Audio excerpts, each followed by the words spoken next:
especially what are all the terminologies like the neuron, the exoplasm, ganglia, dendrite, the perikaryon, and many more basic terminologies and also their functions we are discussed in the earlier class, and this class also we are going to continue with the same. And here you know that nervous system is classified into two forms. One is the central nervous system and another one is the peripheral nervous system. So the peripheral nervous system is also classified into two categories. One is the somatic nervous system and another one is the autonomic nervous system. So central nervous system, totally nervous system is classified into two categories. One is the central nervous system and PNS or the peripheral nervous system, which in which once again it is subclassified into somatic and autonomic nervous system. So somatic nerves are also classified. Afferent means sensory, efferent means motor. How to remember the sensory and motor? Afferent means which carries the impulses away from the organs. So that is sensory. So it carries some sense or some stimuli. Whereas the efferent means which comes towards the organ of innervation. That's the efferent nerves. Once again, the autonomic nervous system is classified into afferent and efferent categories. Afferent is sensory, efferent is motor. The efferent nerves are classified into the motor nerve sympathetic and parasympathetic divisions. So, especially the motor nerves are classified as the sympathetic and mainly parasympathetic. And we are dealing with the two important systems, sympathetic and parasympathetic. So, central nervous system, as this is a diagrammatic representation of the central nervous system, it is once again classified into the sensory somatic nervous system. Then from the external environment, the stimuli is going to come from the sensory neuron to central nervous system and being processed, and the commands are sent to the external environmental conditions. This is the central nervous system with the central nervous activity, whereas the autonomic nervous system is also having similar entity.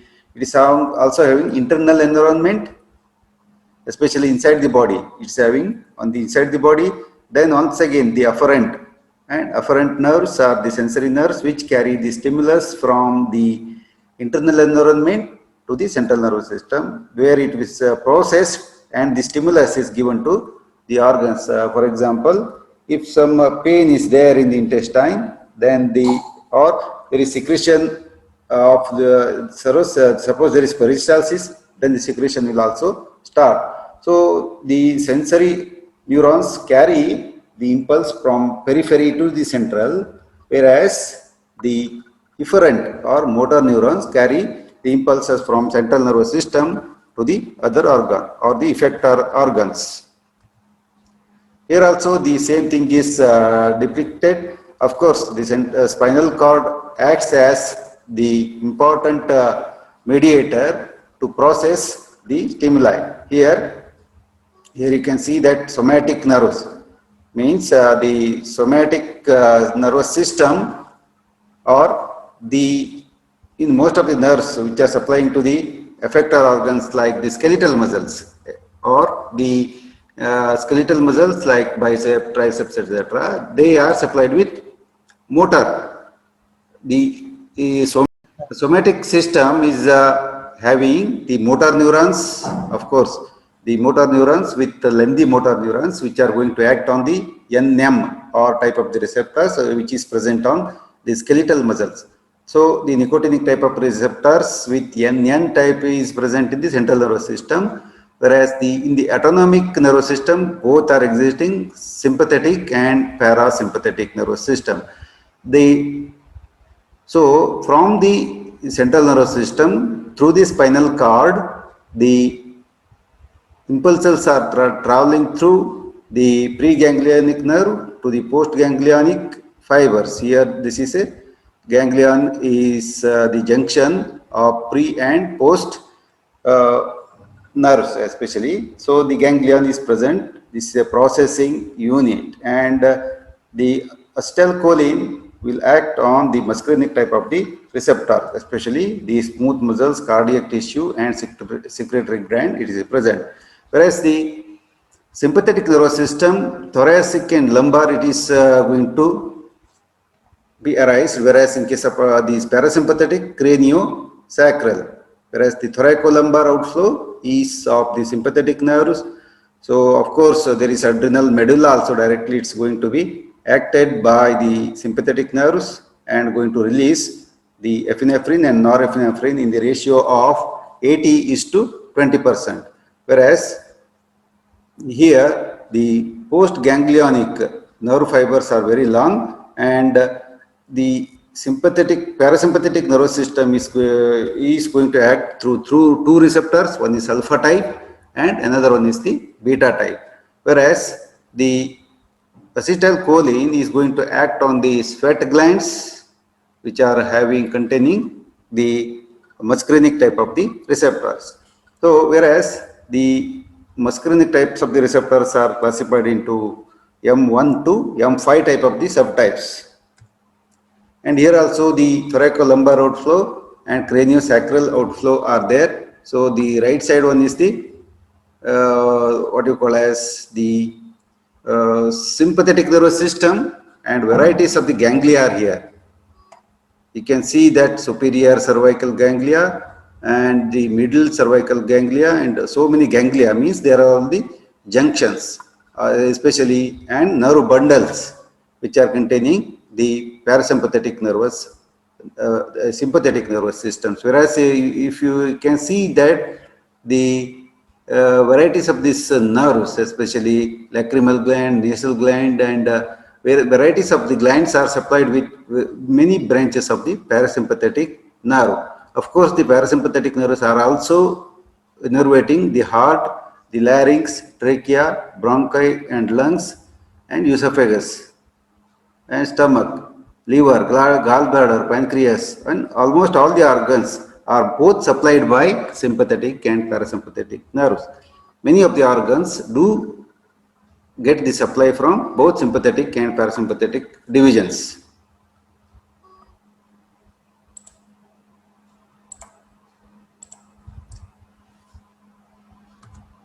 And you have to know the difference between the somatic and autonomic nerves. This is one of the questions that's arriving in most of the examination, the difference between the somatic and autonomic nerves. So we will classify them into autonomic and somatic and autonomic nerves. Organ supplied is the skeletal muscle, especially in case of the somatic nerves, whereas the autonomic nerves are supplying to almost all the organs. And distal most synapse is within central nervous system, somatic, whereas the outside the central nervous system is occurring in the autonomic nervous system or the junction. The nerve fibers are here myelinated, means myelin is a outer coat of the nerves, whereas the preganglionic fibers are myelinated, whereas the postganglionic fibers, especially in the autonomic nervous system, are non-myelinated. Peripheral plexus formation, it is absent in case of the somatic nervous system and is present in the autonomic nervous system. Primary efferent transmitter, means primary motor transmitter, is the acetylcholine. Here in case of autonomic nerves, it is acetylcholine and noradrenaline or norepinephrine, both are same. And effect on the nerve section on the organ supply, what happens especially in case of suction, means if you cut the nerves which are supplying to the particular organs in space, in case of somatic nerve, it is going to cause the paralysis and atrophy of the muscles. Suppose a nerve which is supplying to any muscles is cut, then the paralysis may occur or atrophy occurs. Whereas if the nerve supplied to a autonomic nerve supplying to an organ is cut or severed, then activity will be maintained, and no atrophy will be present, because there will be collateral circulation and the organ will function, internal organs especially. And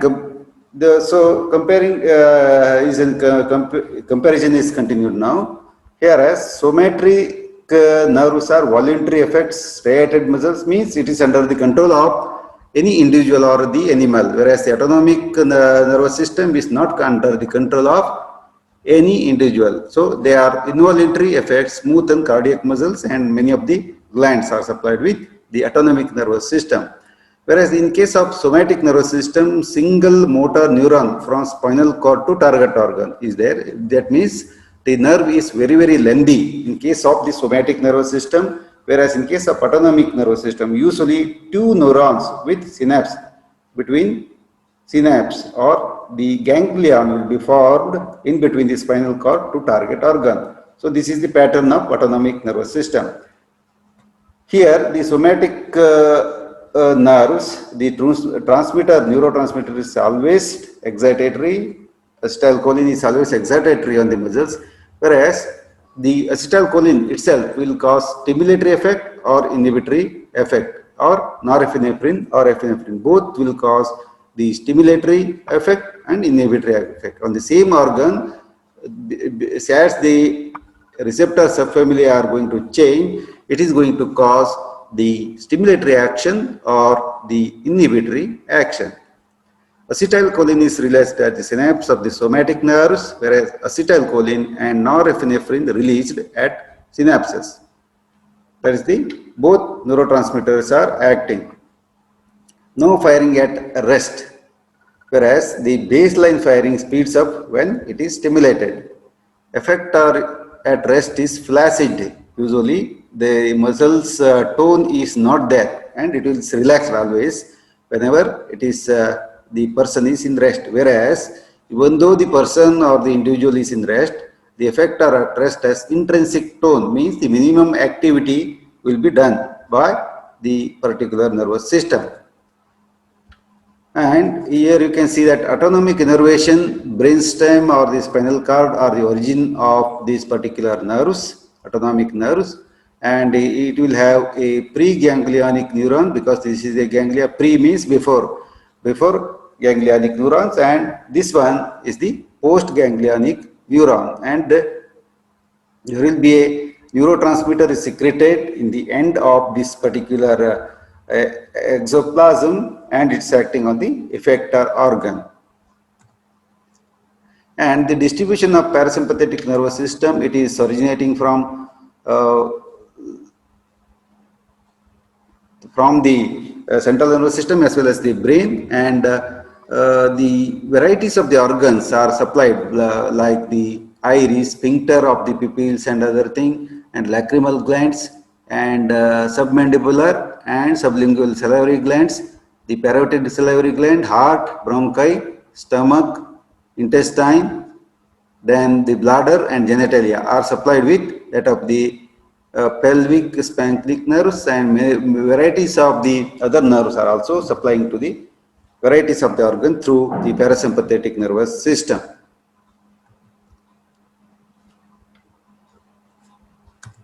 And distribution of sympathetic nervous system, you can see that same thing, where the nerves are originating from the central nervous system and also from the spinal cord.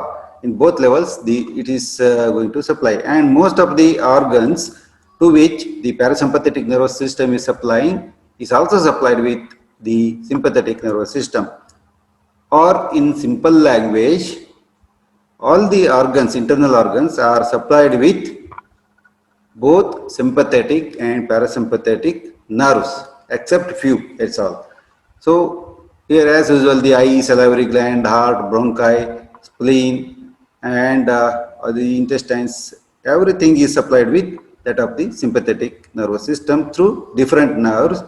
So this is the paravertebral chain is there, starting from T1 to L2, lumbar 2. So few of the nerves are from the central nervous system, and here you can see the ganglia. It's involved are the important ganglia in which there is a nervous junction is the celiac ganglia, the superior mesenteric ganglia, and inferior mesenteric ganglia. These are all the distribution of the sympathetic nerves is concerned.